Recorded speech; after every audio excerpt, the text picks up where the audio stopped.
so they're gonna support you. No, I wouldn't. What's up, y'all? What's up? Listen. What's up? This is your review for Love After Lockup, season 3, episode 5.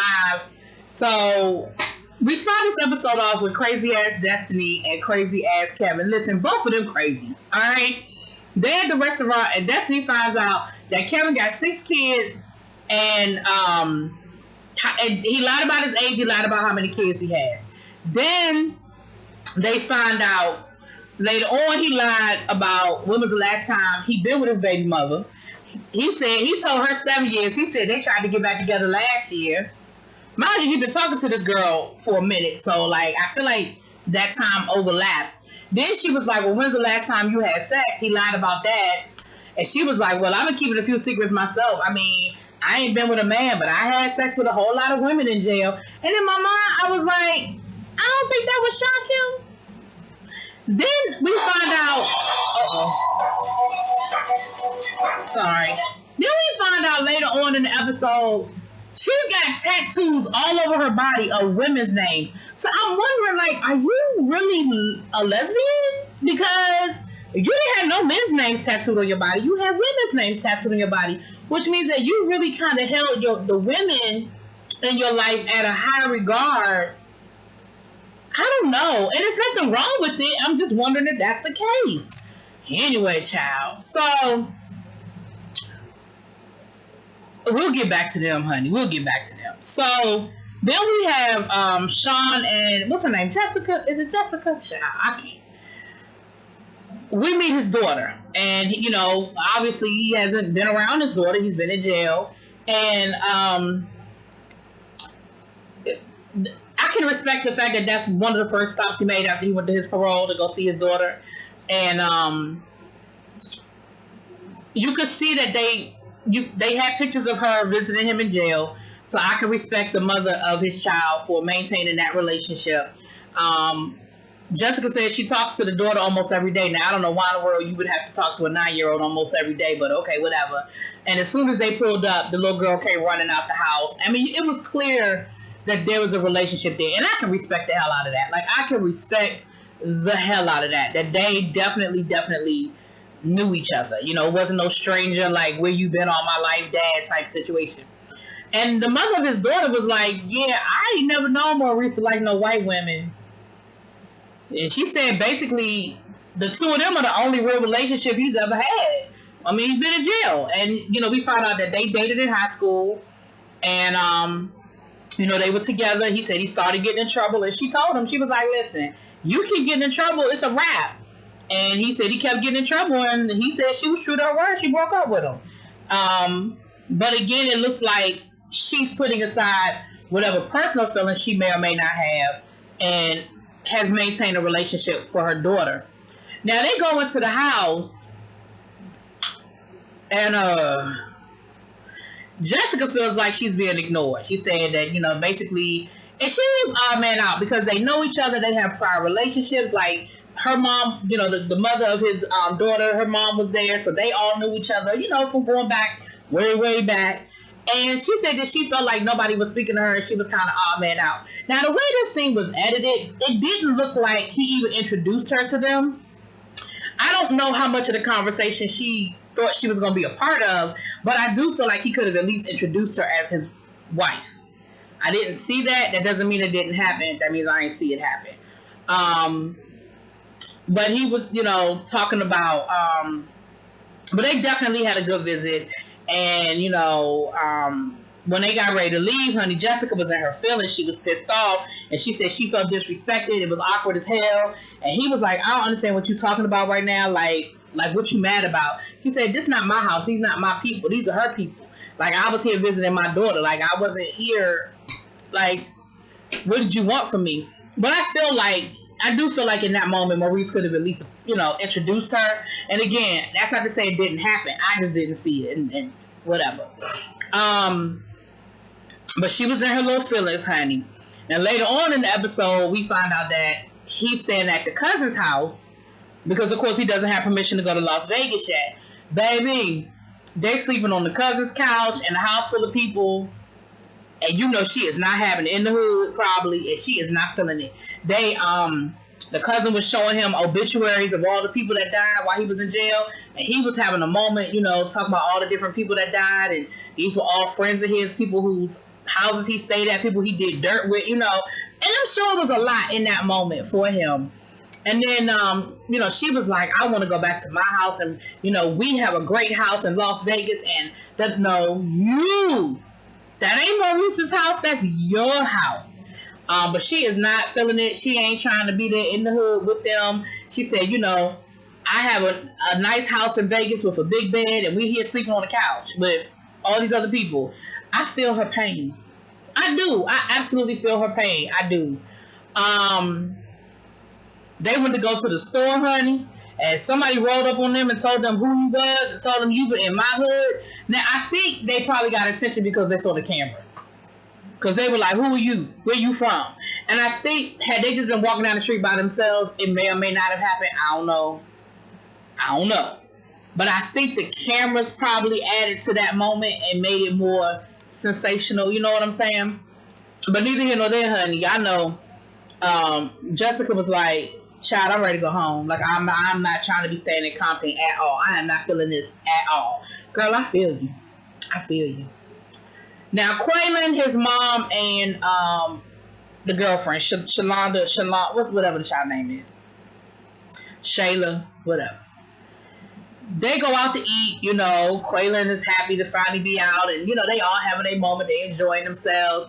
And, Quaylen's thing is, I told my mom that I'm good, I know she worried about me. He said, but it's just a lot of pressure on me. And right now, I just want to be with my girl. Like, I love my mom, and that's great, but I'm going to stay here with my girl. And Mama was like, I have absolutely no intention of leaving here without him. I don't think this is the right decision for him. I'm worried about him getting in trouble. And, yeah, I'm not, no, I don't plan on leaving him here. Now, I don't know how much of a decision, I don't know how much she going to have anything to do with that. Like, yeah, you his mama, but she got something, she got some wop over you, the girlfriend. And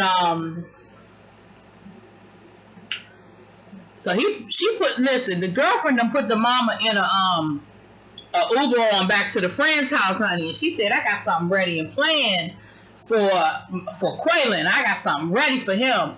So he comes upstairs and she got the candles going and she got flower and roses and she got, listen, the auxiliary of this episode should have been called sex, because I feel like almost everybody here had sex. And she got all lingerie when he opened up the door and everything. And she told him to lay down on the bed and she starts rubbing oil on his back. And then he put the cameraman out. Let me tell you, in that whole scenario that I just gave y'all know what I didn't see him do? Take a fucking shower. I didn't see him take a shower. Now, crazy ass Destiny took a shower. Who was it? Somebody last week. First thing they did was take a shower. Literally, everybody but him. As soon as they had the opportunity to take a shower, took a shower. First thing they did was take a damn shower. I was like, you dirty dog. And I don't know what's dirtier. The fact that he wasn't ready to take a shower or the fact that she didn't make him. Exactly. Because that's trifling. He still got jail on him. Said he still got jail on him. Okay.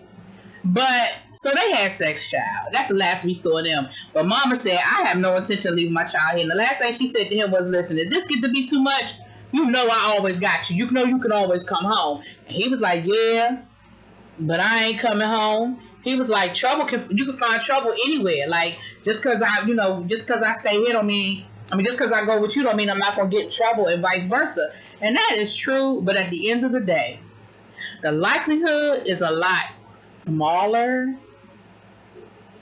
if you remove yourself from the environment in which you got in trouble in to begin with. But child, whatever.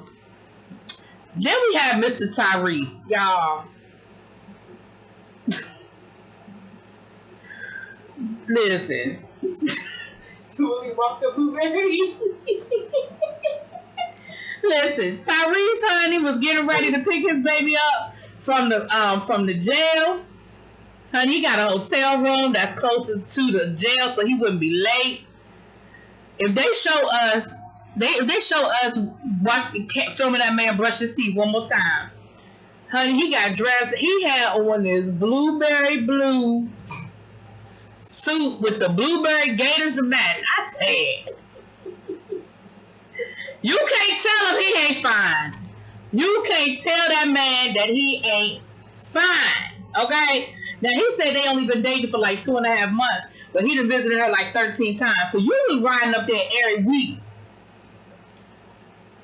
He packed up a suitcase full of, brand new bras and underwear, clothes and all that other stuff. He is ready to be his boo. And he drive down to the jail, honey. And she ain't there. And he waiting and waiting. I know how they have him out there waiting and waiting and waiting, and she ain't there. Even the producers told me something. Do you think you got played? He was like, nah, I didn't get played. Nah. So that's where they left us with that, honey. He put the rose petals all over the bed, talking about something. When they get back, it's on and popping.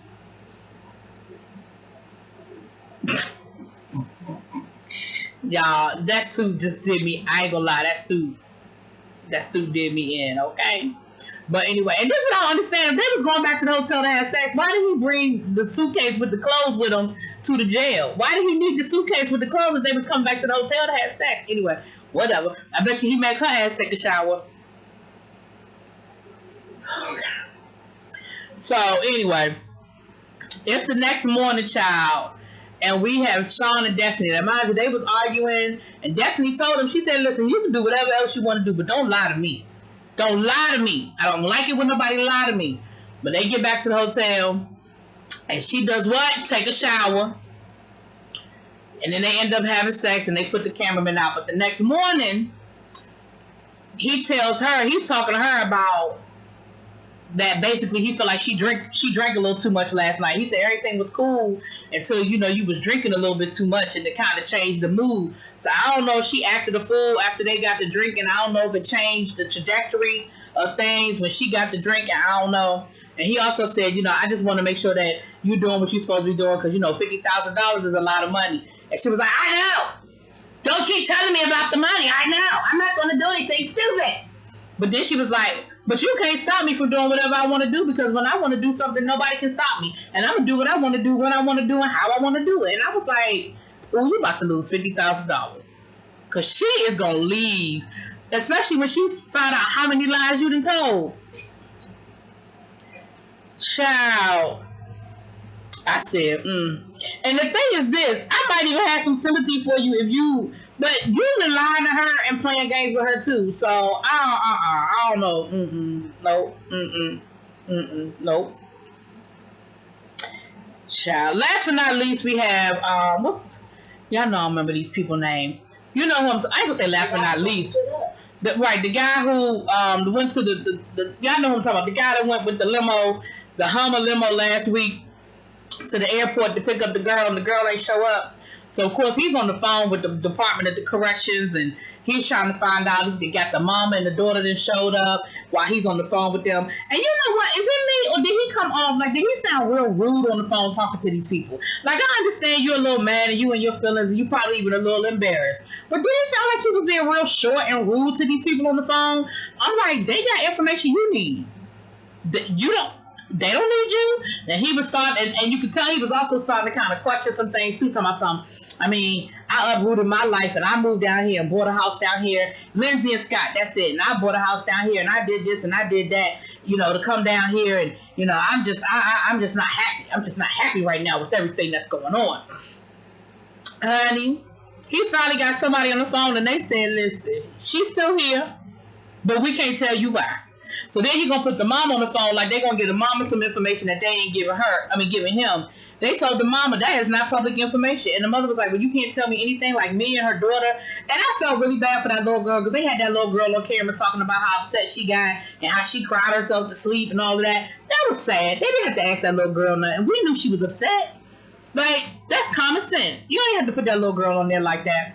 But her mother said, she said one thing Lindsay is real good at being bad. She said Lindsay, and some her mother said I found very interesting. She said Lindsay knows the rules. And she knows exactly what to do to get in trouble. And I'm thinking, so do you feel like your daughter wanted to stay in jail? Like, because it sounds like the mother thinks that maybe Lindsay got into something and maybe she's being disciplined. Because she said she was in solitary confinement before she was to be released, but she had gotten out of solitary confinement. So it sounds like the mother feels like Lindsay done did something to get herself in some trouble. That's what it sounds like the mother feels like happened. But we didn't get a clear answer on what happened with Lindsay, child, because they wouldn't tell Lindsay mama nothing. They wouldn't tell Scott ass nothing. And Scott tried to put, and then he gonna say, well, just like that comment he made before about her being a pretty woman, and that's why people probably pick on her. He gonna talk about something. Well, I think that, maybe somebody was picking at Lindsay because, she's a beautiful woman. And I think that maybe somebody was picking at her and got her in trouble.